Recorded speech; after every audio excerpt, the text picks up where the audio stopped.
Hello everyone. आज का हमारा टॉपिक है स्वास्थ्य सूचक हेल्थ इंडिकेटर्स।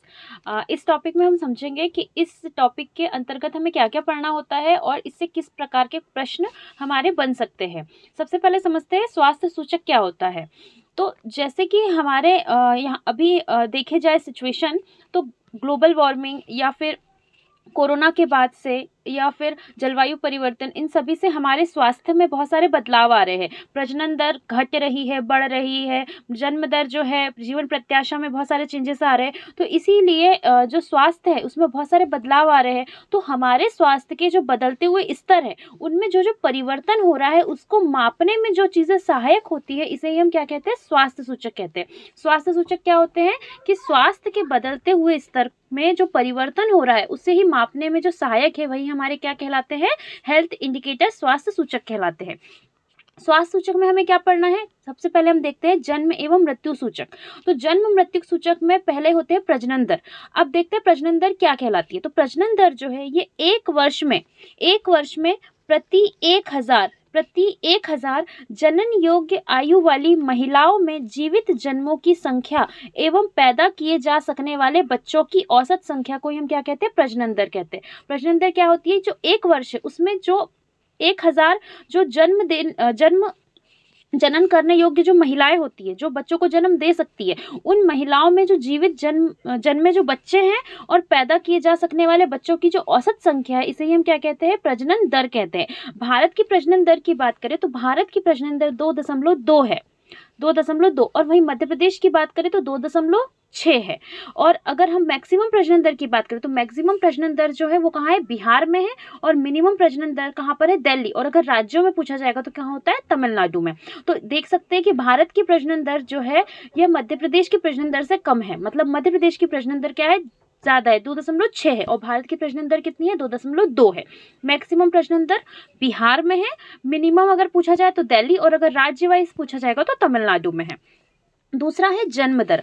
प्रजनन दर समझ आ गया, एक वर्ष में प्रति 1000 जन्म योग्य आयु वाले महिलाओं में जीवित बच्चों की जो संख्या होती है। जन्म दर अगर देखा जाए तो प्रति 1000 व्यक्तियों पर एक वर्ष में जन्म लेने वाले शिशुओं की संख्या। 1000 व्यक्ति अगर जन्म ले रहे हैं प्रति 1000 एक वर्ष के अंतर, तो उसमें जो 30 शिशुओं की संख्या है, जन्म लेने वाले शिशुओं की संख्या, इसे ही हम क्या कहते हैं, जन्म दर कहते हैं।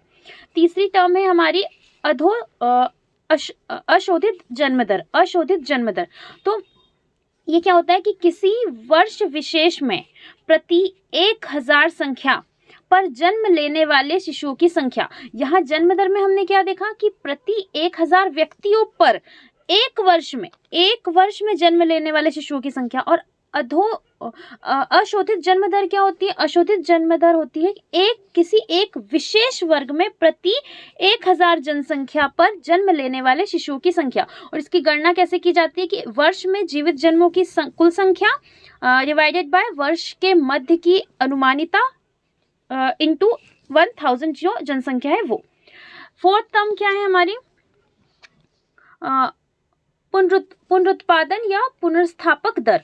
किसी विशिष्ट आयु वर्ग के व्यक्तियों की संख्या और आगामी पीढ़ी में किसी आयु वर्ग के व्यक्तियों की प्रत्याशित संख्या के अनुपात को व्यक्त करता है। यहाँ पर क्या हो रहा है कि किसी विशेष आयु वर्ग के व्यक्ति हैं, किसी विशेष आयु वर्ग के व्यक्ति और उनकी जो संख्या है और आगामी जो पीढ़ी, हमारी आने वाली पीढ़ी में उसी आयु वर्ग के व्यक्तियों की जो प्रत्याशित संख्या है उसी के अनुपात को व्यक्त करने के लिए किसका यूज किया जाता है, पुनरुत्पादन और या पुनर्स्थापक दर का यूज किया जाता है। इसकी गणना के लिए हमें क्या करना पड़ता है, स्त्री शिशुओं के जन्मों का योग, स्त्री और शिशु के जन्मों का योग डिवाइडेड पुनर्स्थापक आयु वर्ग, जिसमें हम 15 से 44 वर्ष शामिल करते हैं, उनकी स्त्रियों की कुल संख्या से डिवाइड करना होता है। और एक जो 100 है, 100 से क्या करना पड़ता है, इंटू करना पड़ता है। तो हम यहाँ पर पुनरुत्पादक दर मिल जाती है।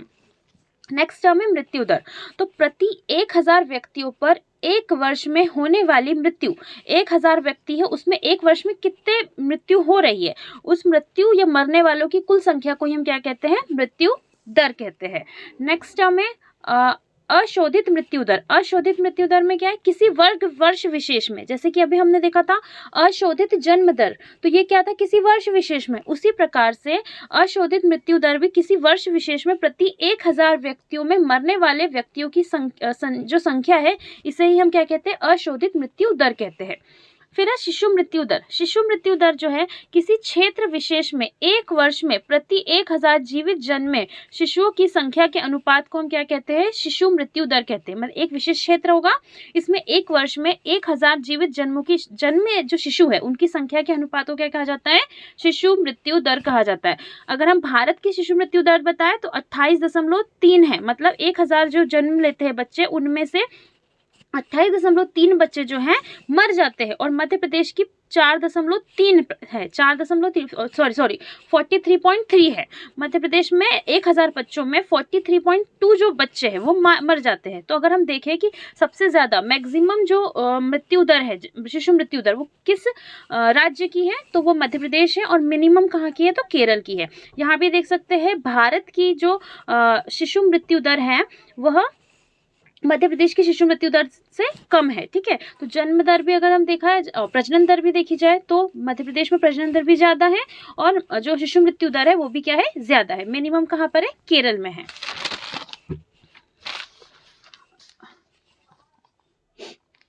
अगर इसे निकालना है IMR अगर निकालना होता है शिशु मृत्यु दर, तो इसके लिए क्या करना पड़ता है, एक वर्ष में शिशुओं की मौतों को डिवाइडेड करना पड़ता है एक वर्ष में जीवित जन्म इनटू 1000 से।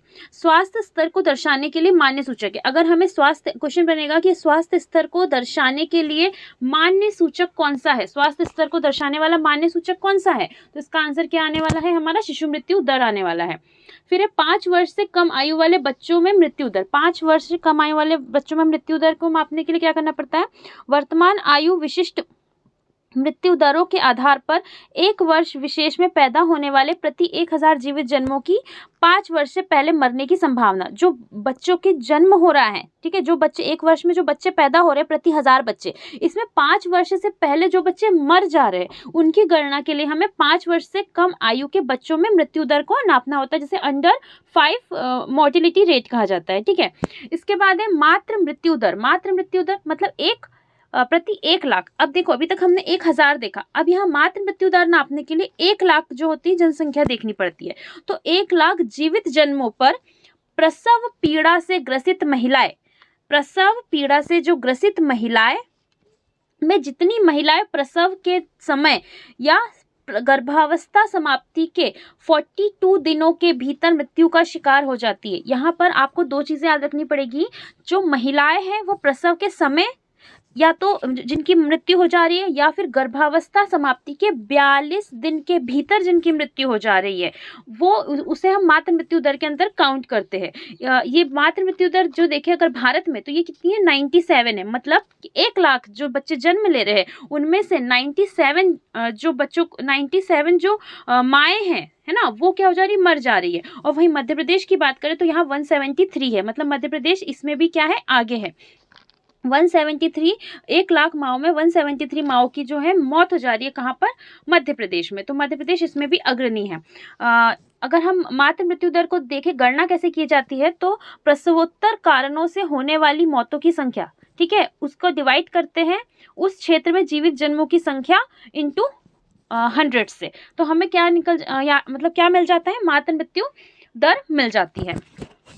फिर है रोग विशिष्ट मृत्यु दर। रोग विशिष्ट मृत्यु दर की अगर हम बात करें तो जैसे कि किसी को कैंसर हो गया है, हृदय रोग हो गए हैं, इस तरीके से जो भी रोग होते हैं उसमें जो मरने वाले लोगों की संख्या होती है, इसको मापने के लिए हमें रोग विशिष्ट मृत्यु दर का इस्तेमाल करना पड़ता है। जन्म के समय प्रत्याशित जीव अवधि या जीवन प्रत्याशा। जीवन प्रत्याशा यहाँ पर याद रखिए, जीवन प्रत्याशा कितनी है, मतलब कि एक व्यक्ति अपने पूरे जीवन काल में कितने वर्षों तक के जीवित रह रहा है, तो इसे ही हम जीवन प्रत्याशा कहते हैं।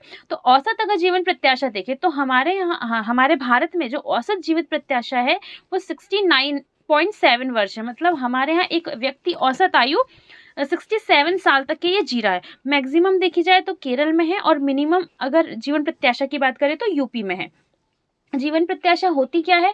तो किसी जनसंख्या में वर्तमान आयु विशिष्ट मृत्यु दर के आधार पर उस जनसंख्या में पैदा हुए लोग औसतन कितने वर्ष जीवित रहते हैं, कितने वर्ष लोग जीवित रहते हैं, इसकी जो संख्या होती है, इसे ही हम क्या कहते हैं? जीवन प्रत्याशा होते हैं। कहते हैं महिला व पुरुषों के लिए ये अलग अलग होता है। महिलाओं की जीवन प्रत्याशा अलग होती है, पुरुषों की अलग होती है। जन्म के समय प्रत्याशित जीवन अवधि में वृद्धि और जनसंख्या के स्वास्थ्य स्तर में उन्नति को इंगित करता है। जन्म के समय प्रत्याशित जीवन अवधि में जो वृद्धि हो रही उसे, और जो स्वास्थ्य स्तर है इसको इंगित करने का काम कौन करता है? जन्म के समय प्रत्याशित जीवन अवधि या जीवन प्रत्याशा का जो सूचक है वह।